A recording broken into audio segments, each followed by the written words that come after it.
मोदी जी की कुछ पिक्चरें जो तैराकी करते हुए और बीच रिजॉर्ट वाली आ रही हैं, जो एक बहुत ही खूबसूरत जगह है और काफी सारे बॉलीवुड स्टार इस नए टूरिस्ट पार्क को प्रमोट कर रहे हैं। अस्सलाम वालेकुम, welcome to expose the reality. कौन सा एक छोटा सा मुल्क है जिसने इंडिया को ऐसा ललकारा कि मोदी जी को इस आइलैंड पर जाना पड़ा? मालदीव वर्सेस लक्षद्वीप। दोस्तों, मालदीव सबका फेवरेट आइलैंड है, चाहे वो पाकिस्तानी हो या फिर बॉलीवुड स्टार हो, किसी का हनीमून हो या किसी की समर वेकेशन हो, वो इनको मालदीव में स्पेंड करना चाहता है। वकार जक्का का किसी जमाने में जाना हो या फिर डकी बाई का, करीना कपूर हो या अक्षय कुमार, सबकी इंस्टाग्राम प्रोफाइल पर आपको मालदीव जरूर मिलेगा। ये करीब 1200 आइलैंड में मुश्तमिल एक कोरल नेशन है जो कि हमेशा से दो ग्रुप्स में बटा रहा है, एक प्रो चाइना और दूसरा प्रो इंडिया। मालदीव अपने फैले हुए आइलैंड की वजह से करीब 200 नॉटिकल माइल्स का इकोनॉमिक जोन रखता है, लेकिन ये सिर्फ ट्रेड रूट्स के लिए नहीं, ये जियोपॉलिटिकल मामलात के लिए भी काफी एक्सक्लूसिव और काफी इम्पोर्टेंट एरिया है। मालदीव 1965 में आजाद हुआ और हमेशा से प्रो इंडिया रहा, क्योंकि ये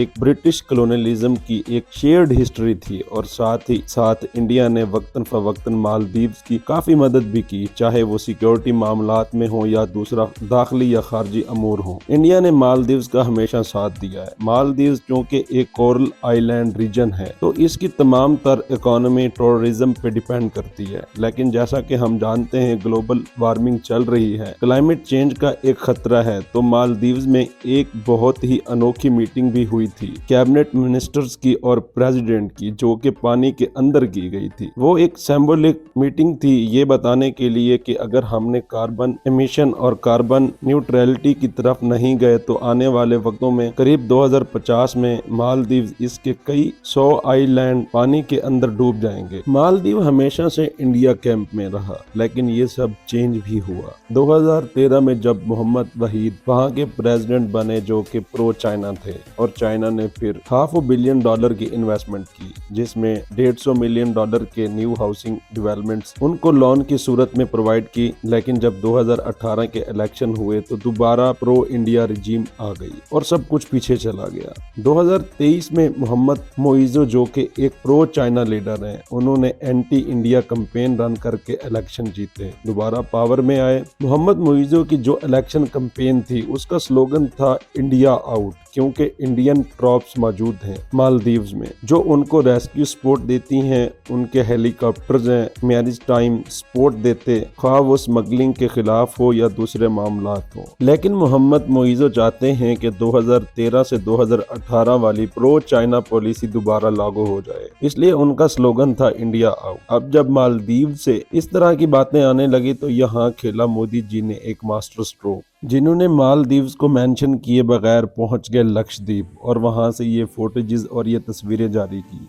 अब लक्षद्वीप जो है ये इंडिया का एक छोटा सा आइलैंड है जहां पे 96% मुस्लिम मेजॉरिटी है, इसी तरह मालदीव में 98% है, लेकिन इसका साइज अगर हम देखें तो ये सिर्फ 32 स्क्वायर किलोमीटर है। मोदी जी ने मालदीव को मेंशन किए बगैर यहाँ से फोटेजेस और तस्वीरें जारी की और फिर बीजेपी का आईटी सेल एक्टिवेट हुआ और धड़ाधड़ ट्वीट्स आने लगी लक्षद्वीप की फेवर में और बहुत सारी मालदीव के अगेंस्ट। बॉलीवुड स्टार्स की बात करें तो अमिताभ बच्चन से लेकर रणवीर सिंह, सलमान खान और यहाँ तक के अक्षय कुमार ने भी लक्षद्वीप की फेवर में ट्वीट्स की। इन सब की ट्वीट्स को एनालाइज करें तो इनका टेक्स्ट मॉडल सेम ही था। वरिंदर सहवाग भी कूद पड़े इस रेस में, उन्होंने भी लक्षद्वीप की फेवर में ट्वीट किया। अभी ये जो लक्षद्वीप का आइलैंड है ये इतना डेवलप नहीं है, लेकिन इसके लिए इंडिया ने 1156 करोड़ का डेवलपमेंट बजट एलोकेट किया है, जो कि पाकिस्तानी 2700 करोड़ बनते हैं, जो कि एक बहुत बड़ी रकम है। तो जब लक्षद्वीप का प्रचार होने लगा तमाम प्लेटफॉर्म्स पे तो मालदीव के कुछ मिनिस्टर्स ने इंतहाई सख्त रिमार्क्स इंडिया के खिलाफ दिए, जिसके बाद ट्विटर पे मालदीव वर्सेस इंडिया की एक जंग छिड़ गई और इंडियंस ने मालदीव का बॉयकॉट करना शुरू कर दिया। 22% ऑफ मालदीव टूरिज्म, क्योंकि इंडियन टूरिस्ट मेकअप टू 22% जो टूरिज्म आता है मालदीव का वो इंडिया से आता है। मालदीव जो कि एक टूरिस्ट सेंट्रिक कंट्री है जिसकी तमाम आमदनी, तमाम रुपया आता ही टूरिज्म से है, वो इतना बड़ा दुख बर्दाश्त नहीं कर सकता था। तकरीबन 5000 फ्लाइट्स कैंसिल हुई और 10,000 से ज्यादा होटल रिजर्वेशंस लोगों ने कैंसिल। तो जब इतना बड़ा इकोनॉमिक प्रेशर इंडिया की तरफ से आया तो मालदीव्स की प्रीमियरशिप ने बाकायदा एक अपॉलॉजी डाली और कहा कि हमारी स्टेट पॉलिसी नहीं, ये किसी इंडिविजुअल के रिमार्क्स हो सकते हैं लेकिन ये एक स्टेट का नहीं है। और उन्होंने इंडिया से माफी भी मांगी और ये मामला जो कि डिप्लोमेटिक रह सकता था पब्लिक के सामने खुलने के बाद कैनोवम्स हो गया और दोनों तरफ से बहुत ही जहरियत का मुजाहरा किया जा रहा है। अब इस सारे मुद्दे का फायदा हुआ है लक्षद्वीप को, जिसको एक इन सेल लेवल की ग्लोबल मार्केटिंग मिल गई और दुनिया को पता चला कि इंडिया में मालदीव की लुक का एक रिजॉर्ट आइलैंड मौजूद है जिसमें बहुत टूरिज्म का पोटेंशियल है। और दूसरी तरफ इसराइल ने भी इस प्रोजेक्ट में इंडिया की हेल्प का इंदिया दे दिया। अब मेरी नजर में यहाँ पे मोदी जी ने एक बेहतरीन इन्फ्लुएंसर का रोल अदा किया, इसकी वजह से कि बात कहे बगैर अगर आपका मुद्दा ग्लोबल लेवल तक पहुंच जाए तो इससे बड़ी बात नहीं होती। इन्फ्लुएंसर किसी भी कैपेसिटी में हो सकता है। अब इसमें एक मिसाल मैं आपको इमरान खान की देता हूँ, जिसमें वो अपने जहाज में बैठे विलियम डेल की एक किताब पढ़ रहे हैं। उन्होंने नहीं कहा ये किताब अच्छी है या बुरी, लेकिन ये किताब पाकिस्तान की हर दुकान पे सोल्ड आउट हो गई थी। ये है पावर ऑफ इन्फ्लुएंसर, जो कि बोले बगैर उसकी सिर्फ किसी जगह पे मौजूदगी, खा वो किसी रेस्टोरेंट हो, वो किसी ब्रांड के कपड़े पहने बैठा हो, कुछ बोल रहा हो ना बोल रहा हो, अगली चीज सोल्ड आउट हो जाती है। एक इंडियन ने इंस्टाग्राम पर एक रील शेयर की जिसमें उसने साउथ एशिया का मैप दिखाया और उसमें कहा कि हमारा श्रीलंका से भी मामलात खराब हैं, मालदीव से भी खराब हो गए, अफगानिस्तान में तालिबान है, ईरान से भी दोस्ती खराब हुई क्योंकि हमने इसराइल को सपोर्ट किया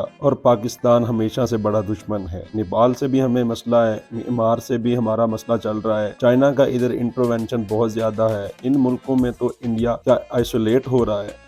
किसी हद तक जियोपॉलिटिकल पॉइंट ऑफ व्यू से ये बात सही है कि आइसोलेशन हो रही है और जिस तरह वर्ल्ड वार 1 और वर्ल्ड वार 2 के ज़माने में जर्मनी बिल्कुल आइसोलेट होकर रह गया था। किसी भी नेशन की नेशन बिल्डिंग में ये एक बहुत इंपॉर्टेंट होता है कि उसके पड़ोसियों से राब्ते कैसा है। पाकिस्तान की अगर प्रॉब्लम देखी जाए तो इसमें भी एक बेसिक प्रॉब्लम यही है कि हमारे सारे नेबर से हमारे ताल्लुकात अच्छे नहीं हैं। इंडिया से हम बिल्कुल ट्रेड नहीं करते, हमारी जंगें भी रही हैं, अफगानिस्तान भी हमारी वो बॉर्डर बन गई कि उसको अब इनसिक्योर समझा जाता है। कई सालों से ईरान के साथ हमारे मामलात इसलिए अच्छे नहीं क्योंकि हम अमेरिका को नाराज नहीं कर सकते, ईरान से सस्ता तेल और गैस नहीं ले सकते क्योंकि अमेरिका हमसे खुश नहीं होगा। और रह गया चाइना जो हमारा दोस्त है, वो भी सी पैक के मामलात की वजह से कभी कभी नाराजगी का इजहार करता है। तो पाकिस्तान के भी प्रॉब्लम्स की एक बहुत बड़ी वजह इसकी आइसोलेशन है। आपने जिस घर में रहना है, अगर आपके उन पड़ोसियों से ही, उस गली मोहल्ले में ही आपकी अच्छी दुआ सलाम नहीं तो आपको प्रॉब्लम्स हो जाती हैं। क्या इंडिया आइसोलेशन की तरफ जा रहा है? इसका फ्यूचर क्या होगा